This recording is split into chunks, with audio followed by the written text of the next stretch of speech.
जिस गली में जाना नहीं, उस गली का नाम क्यों? आज़ाद साहब क्यों ये बोल रहे हैं कि हिमाचल प्रदेश में कांग्रेस अच्छा करे, गुजरात के अंदर कांग्रेस अच्छा करे? अब डरते हैं इलेक्शन करने से, दम ही नहीं रहा किसी को जम्मू कश्मीर में इलेक्शन कराएं जब से आज़ाद साहब ने यहाँ कदम शरीफ रखा है अपना। तो नहीं है आज़ाद साहब अलग, मुबशर आज़ाद साहब ये हमारे घर के बच्चे हैं, ये वापस ही हैं। कहाँ हैं? आएंगे वापस, ये वापस ही है, नहीं तो कहाँ हैं? आप देख रहे हैं स्ट्रेट लाइन और मैं हूँ आमिर जफ़र। जब आज़ाद साहब दिल्ली में होते थे तो भलेसा के अंदर लोग लाखों की तादाद में आते थे और पत्थरों पे 3-3 4-4 घंटे गुलाम नबी आज़ाद साहब का इंतज़ार करते थे। आज लोगों के लिए कालीन भी बिछाए गए, कुर्सियां भी बिछाई गई और लोग फिर भी हज़ारों की तादाद में ही आए। आखिर क्या वजूहत रही? लोगों का कम प्रभार क्या क्यों पे रहा? क्यों लोगों का कम भंडार रहा? हमारे साथ बात करने के लिए मौजूद हैं रियाज अहमद ज़रगर साहब, जिन्होंने अभी हाल ही में DAP को ज्वाइन किया। इनसे जानने की कोशिश करते हैं। रियाज साहब, क्यों कम हुजूम देखने को आज ग्राउंड में मिला? सवाल का सिंपल जवाब। क्या आपको ये कम हुजूम लगा? 5-6 हज़ार लोग थे, पहले लोग लाखों की तादाद में। अल्हम्दुलिल्लाह 5-6 हज़ार लोग दिखे ना आपको, शुक्र है अल्लाह का कि आपकी आंखें खुल गई। 5-6 हज़ार तो बस। आप यहाँ के लोकल हैं, आपको पता है हमने जक्यास का जलसा जक्यास में किया, कल आपने सुना होगा, कवरेज की होगी। कारा का जलसा आपने देखा होगा, कारा में किया। गुंदों के लोग वफूद हम रात तक मिले।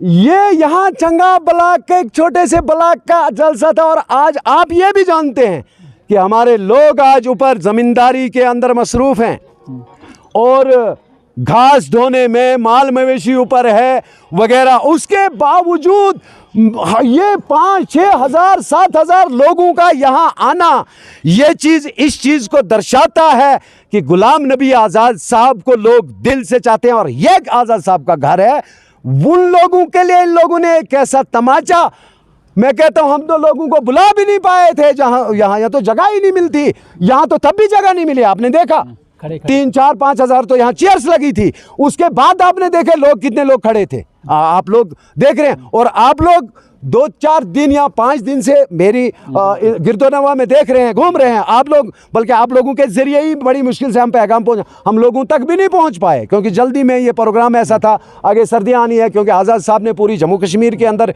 दौरा लगाने थे। और हमारा पहला एक ये था कि अगर ये 15 के बाद पहले रखा था 15 तक, लेकिन फिर भी अनएक्सपेक्टेड हुआ। और 2-4 दिन की जो बारिशें आप देख रहे हैं, आज भी ऊपर आबर आलूदी था और मैक्सिमम बारिशें थी जो मुज़ाफ़र। रियाज साहब, आपसे जानना चाहूँगा, जिस गली में जाना नहीं, उस गली का नाम क्यों? आज़ाद साहब क्यों ये बोल रहे हैं कि हिमाचल प्रदेश में कांग्रेस अच्छा करे, गुजरात के अंदर कांग्रेस अच्छा करे? अब जब किनारा कशी कर ली है आज़ाद साहब ने, अब उस पार्टी का नाम क्यों लिया जा रहा है? सुनिए, मैं समझ गया। परसों की बात आप बता रहे हैं। अब आपका कोई मीडिया वाला पूछिए आज़ाद साहब को मुल्क में कौन क्या करे, मुल्क के अंदर जो भी पार्टियाँ, उसने नहीं कहा फला अच्छा है, उसने कहा अगर अच्छा करे ना तो कल की सुनी उनकी स्पीच, करे ना। कांग्रेस का पूरा मुल्क के अंदर पजामा निकल गया है। हमें भी फिक्र है, आप चाहते हैं मरकज के अंदर, हमें भी फिक्र है कि मरकज के अंदर कोई सेकुलर सोच आ जाए। वो कौन सी जमातें होंगे? शायद हमारी जमात भी अभी मुल्क के अंदर जाए। ये हमारे चेयरमैन ने जैसे बताया था मुल्की सतह पे, क्योंकि भारतीय जनता पार्टी एक फिरका परस्त जमात है जो पूरे मुल्क को तोड़ना चाहती है, कभी हिंदू और मुस्लिम के नाम से तोड़ना चाहती है। ये मसला नहीं है। और आज़ाद साहब को अब ये आज़ाद साहब ने ये कहा, आज़ाद देखिए, आज़ाद साहब बहुत बड़ा लीडर है। आज़ाद साहब इस मुल्क का अनमोल रतन है। आज़ाद साहब के इन लोगों को भी वो याद है, पूरे जम्मू कश्मीर के लोग आज ये वो बात कर रहे हैं। जैसे आपके सामने ये 2.5 करोड़ रुपया लगा के कम्युनिटी हॉल हमारे गांव में, आपके गांव में काम आने वाला था, क्यों नहीं बना? ये आप भारतीय जनता पार्टी से पूछिए जो 8 साल से 2014 से जो इक़्तिदार में, आप उनसे पूछिए। 2014 आप सवाल क्यों नहीं कर रहे? रियाज साहब, एक मिनट, आप उनसे पूछिए। वही तो हम रो रहे हैं, क्यों नहीं बन रहा? रियाज साहब, आप आज़ाद साहब को लाइए। रियाज साहब, हाइपर ना हो। ये हम हाइपर नहीं होते। 2014 से ही 2021 तक राज्यसभा में आज़ाद साहब तो थे, तो आप किस चीज़ की बात कर रहे हैं कि 2014 से लेके किसी और से आप सवाल कीजिए? हम तो आज़ाद साहब से ही सवाल पूछेंगे। 2014 से 21 तक, अभी तो 3 महीने पहले वहाँ से ये इफ्तिखार हो चुके हैं वहाँ। अब बात सुनिए, 2014 में से आज़ाद साहब इक़्तिदार से यहाँ जम्मू कश्मीर में बाहर थे। वो राज्यसभा में वो पूरे मुल्क के अंदर वहाँ काम करते थे। कहाँ करते थे? यहाँ उन लोगों की जिम्मेदारी नहीं बनती थी जिन लोगों को आपने वोट देकर जिताया, उनके आप दिफा क्यों कर रहे हैं? उन लोगों का आप दिफा क्यों कर रहे हैं? 2014 से लेके 2014 से लेके जरगर साहब, आप जमीनी सतह पे मुझे बताएं, क्या ये हमने नकदी जब वो हमारे सामने होंगे, वो लोग भी हमारे सामने, हम इसी डंके की चोट पे इसी मजबूती के साथ उन लोगों से भी सवाल पूछेंगे। जिस तरीके से आपसे सवाल पूछे जा, आपसे 50 साल का हिसाब लेंगे और उन लोगों से 9 साल का हिसाब लेंगे। हम उसी आवाज़ से, उसी मजबूती के साथ उन लोगों से भी सवाल पूछेंगे। देखिए, आज़ाद साहब आए 2.5 साल में, इधर हम तो 2.5 साल ही गिनेंगे। 2.5 साल में वो रोशनी एक्ट, हमारी मैक्सिमम ज़मीनें जो हैं स्टेट लैंड है।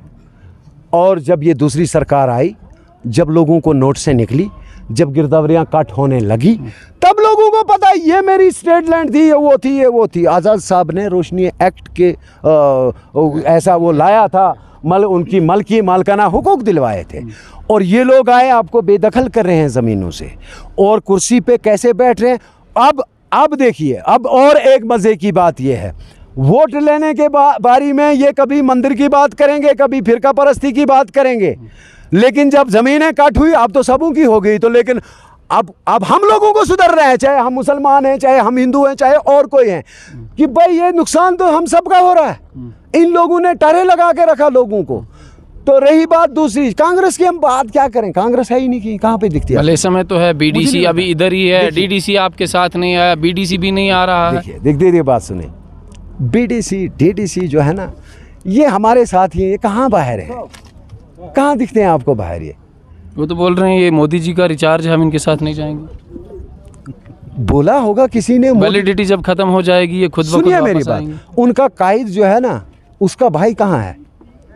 जो वो राहुल गांधी के साथ चल रहे हैं ना, वो सोनिया गांधी के साथ चल रहे हैं ना, वो कभी अंबिका सोनी और वरुण गांधी की बात क्यों नहीं कर रहे हैं? वो कहाँ है?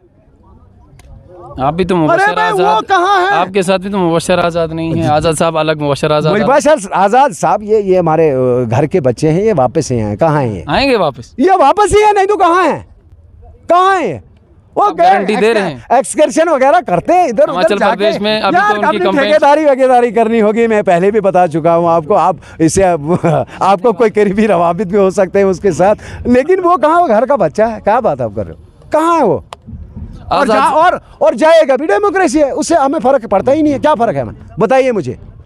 अगर वो वही, मैं कह रहा हूँ, वरुण गांधी का, राहुल गांधी का है, उस पर आप सवाल नहीं करते हो किसी डीडीसी बीडीसी से?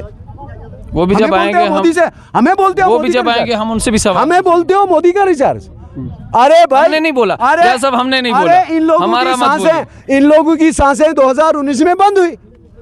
हनीमून, मतलब मौन व्रत रखा इन लोगों ने। बात की, आप इस इलाके में रहते हैं, जब लोग हरास में थे, खौफ में थे, कोई बात करता था 2019 में या 5 अगस्त के बाद? ये अगर ये पावरफुल लोग हैं, फिर कोविड आया, कोई बात की इन लोगों ने?